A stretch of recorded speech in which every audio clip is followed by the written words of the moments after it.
پاکستان کی 76 سالہ تاریخ میں اب تک جمہوری طریقے سے آنے والے وزرائے اعظم کی تعداد تو 23 ہے، لیکن ان میں سے کوئی بھی ایسا نہیں جو اپنی آئینی مدت پوری کر سکا ہو۔ سب کو ہی وقت سے پہلے اقتدار چھوڑنا پڑا۔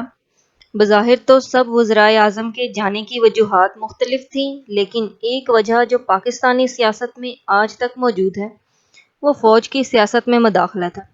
اختیارات کی رسہ کشی کے نتیجے میں کبھی کوئی سیاسی رہنما فوجی بغاوت کا شکار ہوا تو کسی کو فوجی سربراہ سے اختلاف پر گھر جانا پڑا۔ پاکستانی سیاست میں فوج کے کردار کی تصدیق بری فوج کے سابق سربراہ جنرل قمر جاوید باجوہ نے نومبر 2022 میں اپنی تقریر میں بھی بالواسطہ طور پر کی تھی۔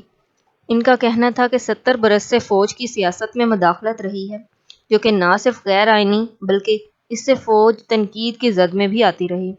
انہوں نے کہا تھا کہ اب فوج غیر سیاسی ہو گئی ہے اور یہ فیصلہ فوجی قیادت نے گزشتہ برس فروری میں کافی سوچ و بچار کے بعد کیا کہ آئندہ فوج کسی سیاسی معاملے میں مداخلت نہیں کرے گی۔ اس وقت عمران خان توشہ خانہ مقدمے میں سزا پانے کے بعد جیل میں ہیں۔ وہ پہلے وزیر اعظم نہیں جو اقتدار سے نکالے جانے کے بعد قید کاٹ رہے ہیں۔ اس سے قبل 2017 میں میاں محمد نواز شریف کو بھی عدالت کے ذریعے سزا کے بعد جیل جانا پڑا، اور ایسا ہی کچھ ان سے پہلے کئی سیاسی لیڈروں کے ساتھ ہوا۔ البتہ ہر سیاسی رہنما کے اقتدار میں آنے سے اقتدار چھن جانے تک کا سفر کا منظرنامہ ضرور تبدیل ہوتا رہا ہے۔ پاکستانی سیاست میں جاری اس رسہ کشی پر سیاسی مبصرین اکثر تبصرہ کرتے ہوئے یہ محاورہ استعمال کرتے ہیں کہ ہوئی تو چوری ہے لیکن طریقہ واردات مختلف ہے۔ تجزیہ کار وجاہت مسعود کہتے ہیں کہ عمران خان کو نکالا تو جمہوری انداز میں گیا، لیکن اس بات میں کوئی ابہام نہیں کہ تحریک عدم اعتماد لانے اور کامیاب کروانے کے لیے فوج نے پشت پناہی کی تھی۔ انہوں نے مزید کہا کہ ہماری فوج جمہوری طریقوں کے نام پر غیر جمہوری عمل میں ملوث رہی ہے۔ یہی نہیں، پاکستان کے جمہوری عمل کو تباہ کرنے میں فوج کے ساتھ ان کے جونیئر پارٹنرز شامل ہوتے ہیں، جس میں عدلیہ، سول بیوروکریسی اور سیاستدان شامل ہیں، اور اب تو اس لسٹ میں بڑی کاروباری شخصیات بھی شامل ہو گئی ہیں۔ اس سوال کا جواب دیتے ہوئے تجزیہ کار سلمان غنی کا کہنا تھا کہ ایک بات تو صاف ہے کہ پاکستانی سیاست میں فوج کا کردار ایک حقیقت ہے، اور ہم نے ماضی میں بھی یہی دیکھا کہ انہوں نے کس طرح مختلف سیاسی جماعتوں اور سیاسی لیڈروں کو اقتدار میں لانے کے لیے پولیٹیکل انجینئرنگ کی۔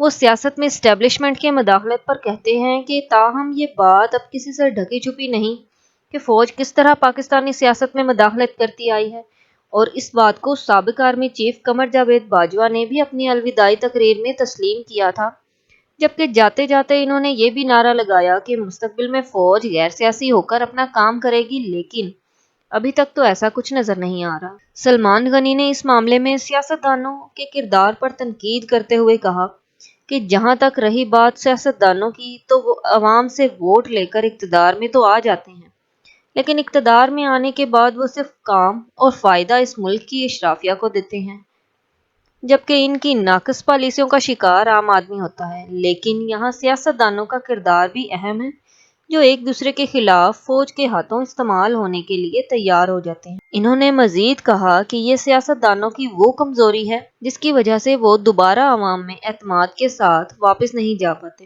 جس کے بعد انہیں فوج کی طرف دیکھنا پڑتا ہے کہ وہ ان کی مدد سے اقتدار کی کرسی پر بیٹھے۔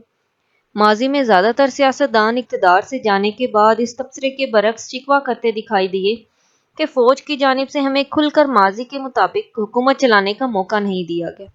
نواز شریف ہوں یا پھر عمران خان، دونوں ہی متعدد بار اس بات کا ذکر کیا ہے کہ فوج نے ملک کے انتظامی، معاشی یا سیاسی معاملات میں دخل اندازی کی۔ ویسے تو عمران خان کو عدم اعتماد کے ووٹ کے ذریعے اقتدار سے نکالا گیا، جو ایک جمہوری طریقہ ہے، لیکن اس کے باوجود بھی عوام کی اکثریت کا یہ خیال ہے کہ اس عمل کے پیچھے بھی کہیں نہ کہیں اسٹیبلشمنٹ موجود تھی۔ یہ سب سیاستدان مل کر اقتدار کے لیے میوزیکل چیئر کھیلتے ہیں، اور فوج انہیں یہ گیم کھلاتی ہے۔ عوام کی بڑی تعداد میں یہ تاثر بھی پایا جاتا ہے کہ جس سیاسی لیڈر نے فوج کی مرضی کے خلاف کام کیا، وہ فوج کے لیے ناقابل قبول ہو گیا۔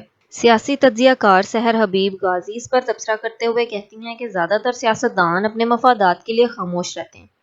یہ جانتے ہیں کہ فوج پاکستان کے جمہوری عمل سے زیادہ طاقتور ہے، اس لیے سیاستدان ان کی طرف دیکھتے ہیں۔ انہوں نے مزید کہا کہ مجھے یاد ہے کہ ایک مرتبہ جب میں نے شیخ رشید سے پوچھا کہ آپ کو جی ایچ کیو کا سیاستدان کہا جاتا ہے تو انہوں نے جواب دیا کہ جی ایچ کیو تو تمام سیاستدانوں کی نرسری ہے۔ ہمارے سیاستدانوں کو یہ بات سمجھنے کی ضرورت ہے کہ کوئی بھی کسی ایک پارٹی کی سیاست کو مکمل طور پر ختم نہیں کر سکتا، اس لیے ایک دوسرے کو کمزور کرنے سے بہتر ہے کہ ہمارے سیاستدان مل کر یہ فیصلہ کریں کہ انہوں نے پاکستانی سیاست سے فوج کے کردار کو ختم کرنا ہے اور پاکستان کے جمہوری نظام کو مضبوط کرنا ہے۔ مزید جاننے کے لیے چینل کو سبسکرائب کریں، ویڈیو کو لائک کریں۔ تب تک کے لیے اللہ حافظ۔